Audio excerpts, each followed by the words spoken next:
Through your different roles as a team boss or a strategist on the pit wall, or what you're doing today, how have you observed the growing reliance on data when it comes to decision making?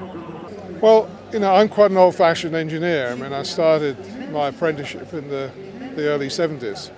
I've seen technology grow, but I've always retained that feel for how things should be done and how things work.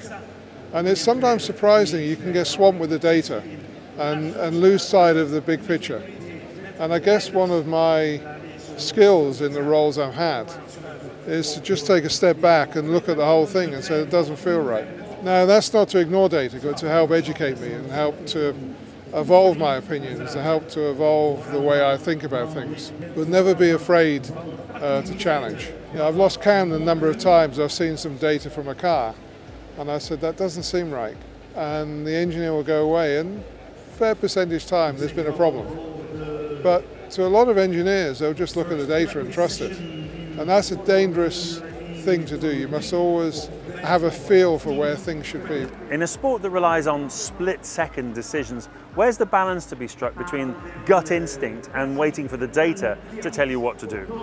It just depends on what that decision is. I mean, if you're evolving the design of a car, then you can take your time, you can look at things carefully. If you're on the pit wall and you're going to make a decision on tyres, then you have to react pretty quickly. I became known for some of the strategic decisions that we made on the pit wall, and I think all the best ones were all predetermined.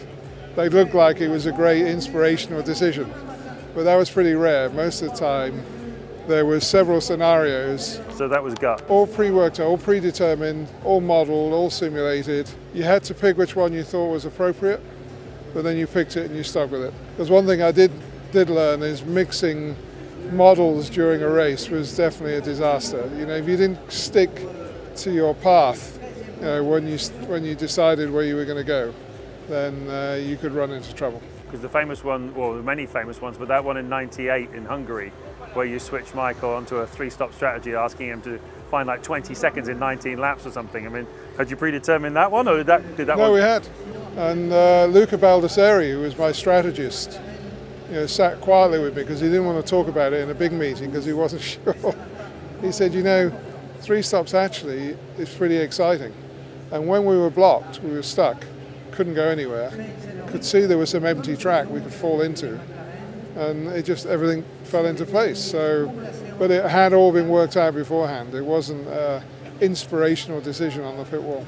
There are so many different parameters that data offers you in terms of entertainment in Formula One, but how much content is too much?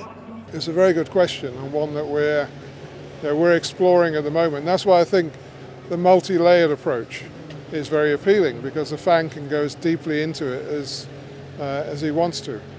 I think in terms of graphics on the screen, we've got to enhance the experience. So where the commentators are talking about a period where we're approaching a pit stop and one car's going to maybe get the jump on the other, then we're now starting to make predictions of what should happen in the pit stop.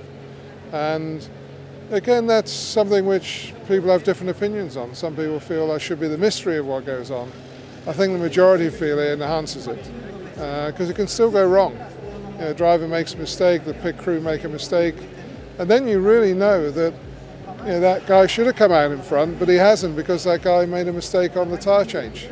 And that's an added aspect. So much of sport, especially this sport, is about raw emotion.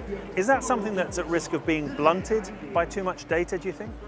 I think if we make this option for the fan to go as deep as he wants into it, we're trying to find the balance for let's say the conventional output, the conventional screen, and we certainly don't want the presentation of that data to be a massive distraction for the fans. If you lay out that this guy's catching him, he needs a certain gap for the pit stop, when he reaches that gap he's now in the window to make a successful pass under the pit stop, all those things I think can add to the excitement.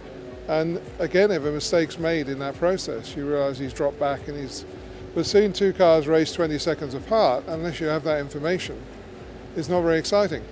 But when you know that that gap is insufficient for the guy in front to do a pit stop and come out again, then it becomes exciting.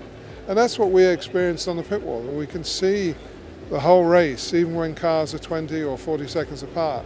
You can see how the race is evolving, and that picture is what we want to present to the fans.